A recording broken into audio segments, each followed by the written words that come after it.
Meet Kevin. Raised in a closed-off community where diversity was scarce, Kevin's worldview was limited from the start. Growing up surrounded by people who looked and thought alike, he never questioned the homogeneity of his community and his environment. When it came time to choose a college, Kevin opted for familiarity over diversity, selecting an institution much like his hometown. Surrounded by those who mirrored his own background, Kevin remained sheltered from the richness of varied perspectives. In his financial journey, Kevin followed conventional advice without question. Advised to concentrate his portfolio in familiar investments, he never considered the risks of a lack of diversity in his portfolio. As economic turmoil struck, Kevin's lack of diversification left him vulnerable. His investments, all tied to the same asset class, suffered simultaneous losses, plunging Kevin into financial distress. Faced with the consequences of his narrow perspective, Kevin realized the importance of embracing diversity in all areas of life, including finance. His story serves as a cautionary tale, highlighting the pitfalls of remaining closed off to new ideas and experiences in a world that thrives on diversity.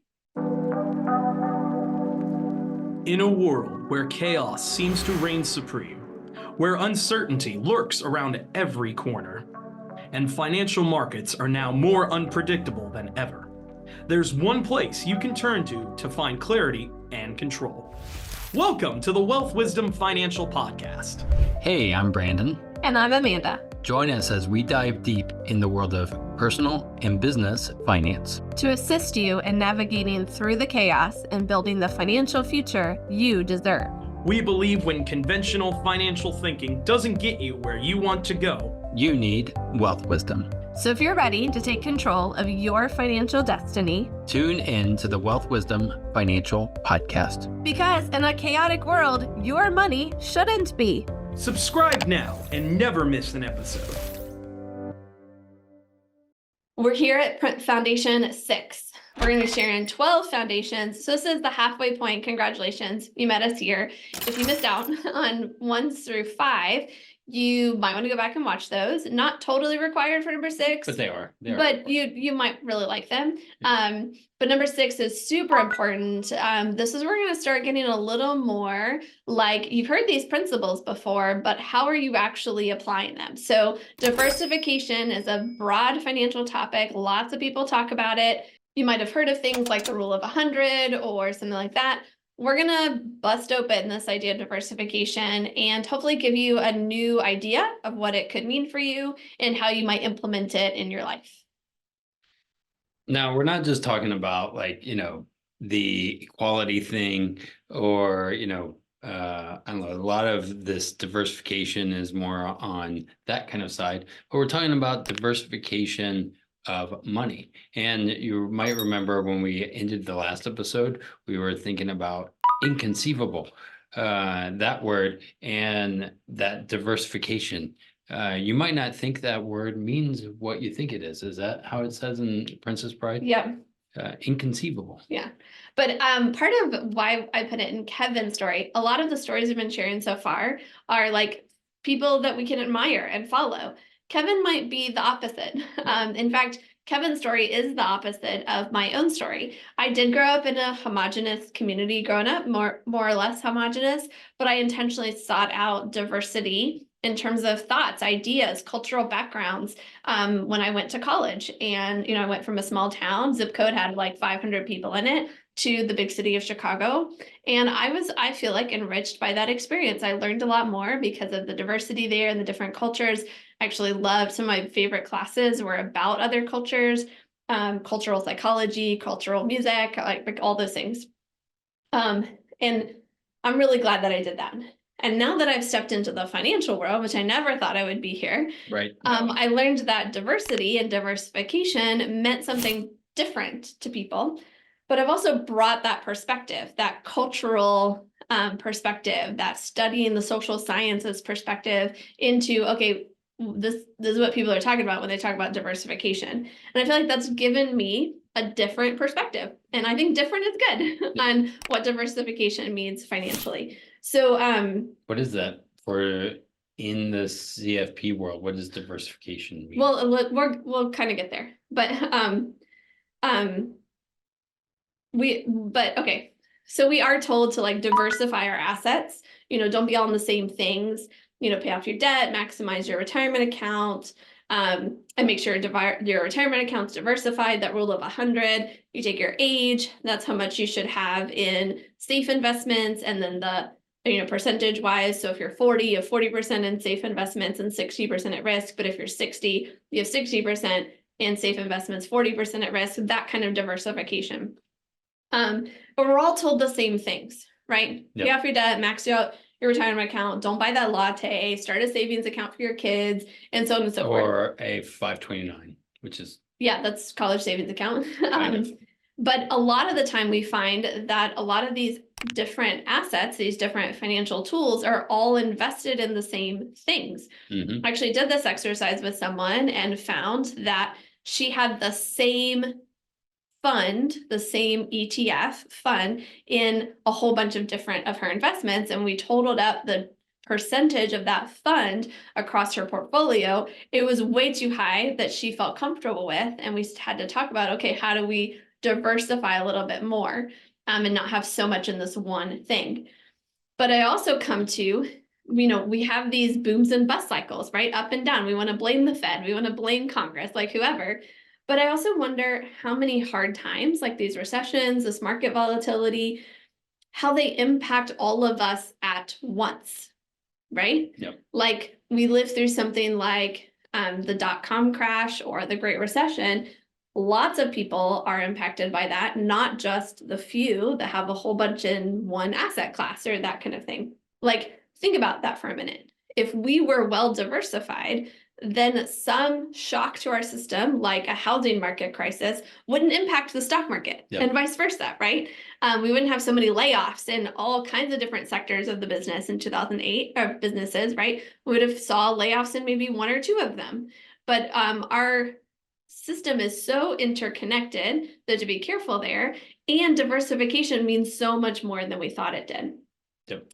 Now, remember in Foundation 1, where I talked about how employers automatically can enroll their employees in 401k accounts, and you actually have to aggressively opt out if you don't want that. Well, also employers can choose what investments you have in that 401k, and most of the time they choose these target date funds.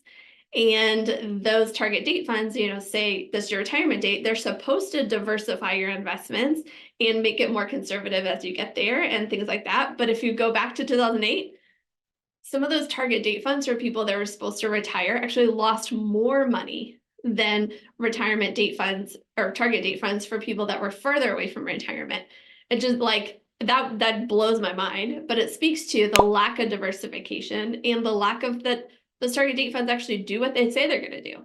I have a lot of skepticism there. Also, if we aren't keeping track, I had a friend of mine that couldn't find her money. It was a small account. And I don't know if you know this, but they said, oh, well, there's nothing there. Well, somehow the company put it into somebody else's account. She had no idea because of a Social Security mishap. Wow. And she's like, where's my money? It's not that much, but where is it? And if I think she had, like, again, not very much there, but enough for her. And if you were not paying attention, that is crazy. And maybe that's part of the chaos. Right. Slips through our fingers.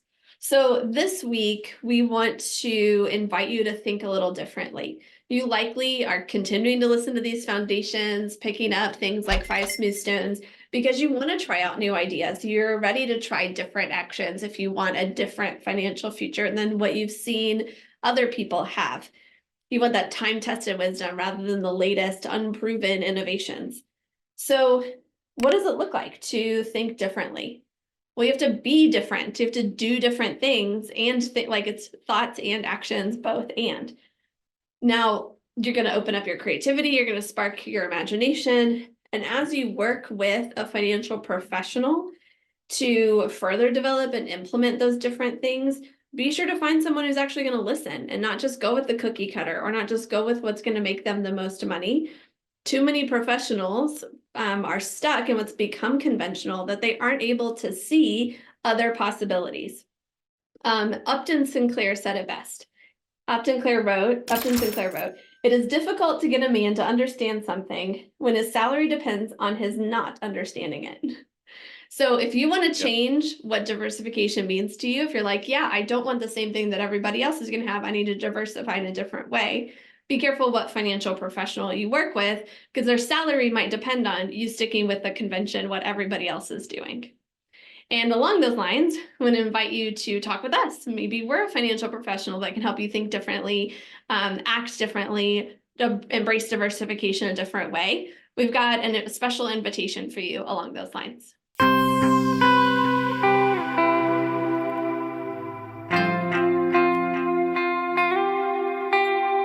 Ready to take the next step towards securing your financial future? Whether you're planning for retirement, saving for your dream home, or you just want to make your money work harder for you, the team at Wealth Wisdom Financial are ready to assist you. And now, it's easier than ever to see how we might give you a boost on your financial journey. Schedule a 15-minute discovery call with one of us today. And let's discuss your questions and your financial goals together. Don't wait any longer. Your financial freedom awaits. Schedule your discovery call at www.wealthwisdomfp.com/call.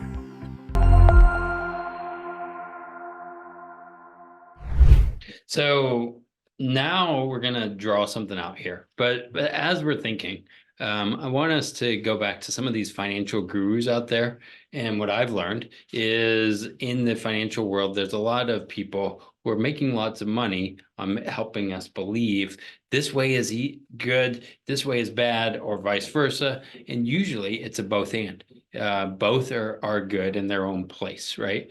But we want to think about, and I do a lot within the life insurance space, building solid assets there that are non-correlated to the stock assets, which are both good too. I'm not saying that's not a bad thing, but if all your eggs are in one basket here and that basket falls off a cliff, well, then we have a problem, right? So we're told don't put all your eggs in one basket. So we add a basket. Yep. I'm going to add a basket. Talk about. There's it's just past Easter here, so the basket. So we have the baskets. One of them has all of their eggs in one, and let's name that eggs. What are those eggs in there? We have like there could be like now we're putting our eggs in different baskets. Maybe we've got 10 different stocks versus just one, or 10 different ETFs versus one, or maybe we're doing a little bit of S&P 500, a little bit of Dow Jones, a little bit of international, right? Like we're mixing it up. Maybe buy some bonds too.